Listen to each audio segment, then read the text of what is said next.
Eid with Xiaomi নিয়ে এলো 10 কোটি টাকার ঈদ উপহার। শাওমি স্মার্টফোন কিনলে নগদ 5 লাখ টাকা, মাল্টিডোর ফ্রিজ কিংবা এসি জয়ের সুযোগ রয়েছে 3000 টাকা পর্যন্ত ডিসকাউন্ট পাবার দারুণ offer.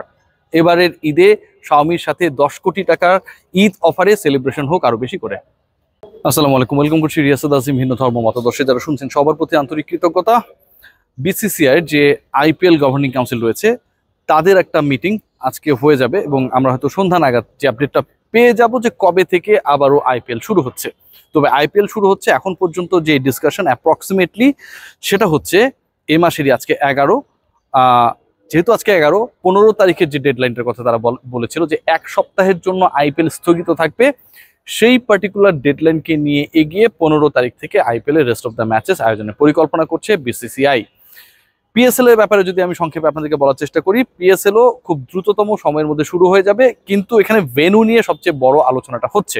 According to the news agencies of Pakistan, তারা যেটা জানাচ্ছে সেখানটায় হচ্ছে রাওয়ালপিন্ডিতে।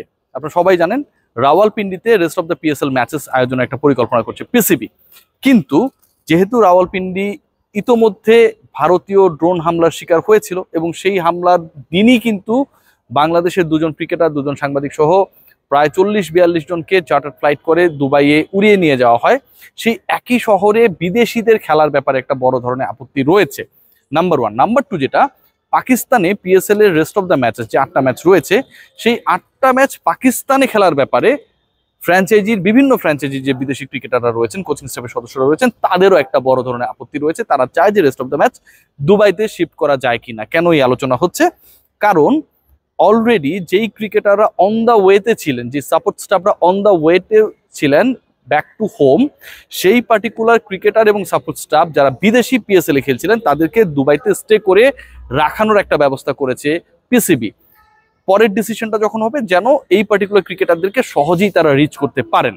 সো তারা যেহেতু দুবাইতে স্টে করছে, তারা চাচ্ছেন পরবর্তী যে 8টা ম্যাচ রয়েছে সব মিলিয়ে ধরেন 4 থেকে 5টা ম্যাচটে পড়বে, সেই ম্যাচগুলোতে এবং ম্যাচেসগুলো যেন দুবাইতে খেলানো হয়। কারণ পাকিস্তানের যেখানটায় তারা ছিলেন সেখানটায় অলরেডি ড্রোন হামলার শিকার হয়েছে পাকিস্তানের ওই পার্টিকুলার ভেন্যুর আশপাশটা। বিসিসিআই সমস্যায় পড়েছে অন্য ধরনের।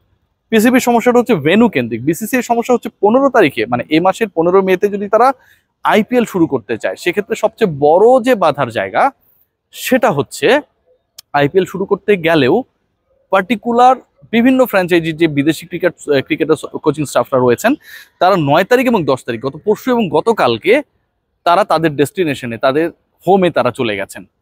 এবং তারা যেহেতু চলে গেছেন এবং অস্ট্রেলিয়ান মিডিয়া বলছে, সিডনি মর্নিং হেরাল্ড যে তথ্যটা জানাচ্ছে যে অস্ট্রেলিয়ার ক্রিকেটাররা আইপিএল আর হয়তো ব্যাক করবে না, এরকম একটা শঙ্কার কথা বলা হয়েছে। এখন ওই পার্টিকুলার ক্রিকেটাররা যদি ব্যাক না করে, অস্ট্রেলিয়ান ক্রিকেটাররাই তো আসলে দলগুলোর ব্যবধানটা করে দিচ্ছেন, বোলিংয়ে বলেন ব্যাটিংয়ে বলেন, তারা যদি ব্যাক না করে 15 তারিখের মধ্যে ব্যাক করুক কিংবা আইপিএল শুরু হওয়ার আগ পর্যন্ত ব্যাক না করুক, এই ঘটনা যদি ঘটে তাহলে আইপিএল এর এই পার্টিকুলার ফ্র্যাঞ্চাইজিসগুলো যারা অজি ক্রিকেটারদেরকে নিয়ে দল গড়েছে, যারা তাদের বিদেশি কোটায় অজিদেরকে খেলিয়েছে, পারফর্ম করেছে, সেই দলগুলো কিভাবে তাদের ফরেন ক্রিকেটার্সের কোটা ফুলফিল করবে? সো 15 তারিখের যে ডেডলাইন, এটা বিসিসিআই ভাবছে যেভাবে হোক যেসব cricketer coaching staff on the ওয়েতে রয়েছে তাদেরকে আটকায় রাখার চেষ্টা করা হয়েছে, যে যেখানটা স্টপেজ তারা পেয়েছে, ধরেন অস্ট্রেলিয়া যাওয়ার পথে দুবাই থেমে যায়, দুবাই তুমি থেমে যাও, তুমি আবার ব্যাক করে চলে আসো, এরকম পরিকল্পনা করা হয়েছে। বাট ফাইনালি সেটা কতটুকু কাজে লাগবে সেটা একটা বড় ব্যাপার। আপনারা সবাই জানেন যে টেস্ট চ্যাম্পিয়নশিপের ফাইনাল রয়েছে আগামী মাসে, ভারতের ইংল্যান্ড ট্যুর রয়েছে আগামী মাসে, ফাইনালে অস্ট্রেলিয়া খেলবে, সে কারণে অস্ট্রেলিয়ান ক্রিকেটারদেরকে ডেফিনেটলি তাদের বোর্ড চাইছে। এবং 25 তারিখে যেহেতু আইপিএল শেষ হওয়ার ডেডলাইন ছিল, যদি আইপিএল মানে পিছিয়ে যাওয়ার কারণে এখন 25 তারিখের পরেই তো চলে যাবে, 25 তারিখের পরে আইপিএল চলে গেল, সেটা শেষ হতে হতে পরের মাসের 4-5 তারিখে চলে গেল। সেই ক্ষেত্রে টেস্ট চ্যাম্পিয়নশিপ ফাইনালে অজি স্কোয়াডের যে ক্রিকেটাররা রয়েছেন, সাউথ আফ্রিকা স্কোয়াডের যে ক্রিকেটাররা রয়েছেন, তাদের বোর্ড তাদেরকে ছাড়ার জন্য রাজি না। PCB they are in a fix, তারা কি করবে এখনো বুঝতে পারছে না যে তাদের আসলে পিএসএল এর ম্যাচেসগুলো, রেস্ট অফ দ্য ম্যাচেসগুলো তারা কোথায় খেলাবে। আর বিসিসিআই তারা যে ডিলেমায় রয়েছে সেটা হচ্ছে যে তাদের যেই পার্টিকুলার ক্রিকেটাররা অংশগ্রহণ করবে আয়োজনে, তারা আসলে এভেলেবেল হতে পারবে কিনা। কারণ 25 তারিখের ডেডলাইন, এই মাসের 25 তারিখের ডেডলাইন পেরিয়ে যাওয়া মানে টেস্ট চ্যাম্পিয়নশিপ ফাইনালে মুখোমুখি হবে সাউথ আফ্রিকা, অস্ট্রেলিয়া। সেই পার্টিকুলার ক্রিকেটারদেরকে অনেক ক্ষেত্রেই এভেলেবেল না পাবার একটা চান্সেস ক্রিয়েট হয়েছে। বাংলাদেশের জন্য সুখবর বা টেনশনের খবর হচ্ছে আইপিএল তো শুরু হয়ে যাবে, পিএসএলও সব ঠিকঠাক থাকলে শুরু হয়ে যাবে, কিন্তু বাংলাদেশের ইউএই ট্যুরটা প্রপারলি হবে কিনা যদি কোনো কারণে শিফট হয় সেখানটায় পিএসএল, এটা একটা প্রশ্ন। আরেকটা প্রশ্নের জায়গা রয়েছে যে ভারত বাংলাদেশে আসার যে ডেডলাইন অগাস্টে, আপনারা সবাই জানেন, ফাইনালি ইন্ডিয়া তাদের ডিসিশনটা চেঞ্জ করবে কিনা। যখন স্থগিত হয়ে গিয়েছিল তখন আমরা জেনেছিলাম যে ভারত বাংলাদেশে আসতে খুব বেশি আগ্রহী না, বাট এখন যেহেতু আইপিএল নতুন করে শুরুই হচ্ছে সেহেতু ভারত বাংলাদেশে আসবে কি আসবে না সেটা কিন্তু একটা স্বস্তি এবং অস্বস্তি তৈরি করে রেখেছে। যদি উত্তর হয় ইয়েস দেন স্বস্তি, উত্তর না হলে অস্বস্তি। 3 ম্যাচ ওয়ানডে এবং 3 ম্যাচ টি-20 সিরিজ বাংলাদেশ ভারত মুখোমুখি হবে ঢাকা এবং চট্টগ্রামে। সবাই ভালো থাকবেন, টেক গ্রেট কেয়ার।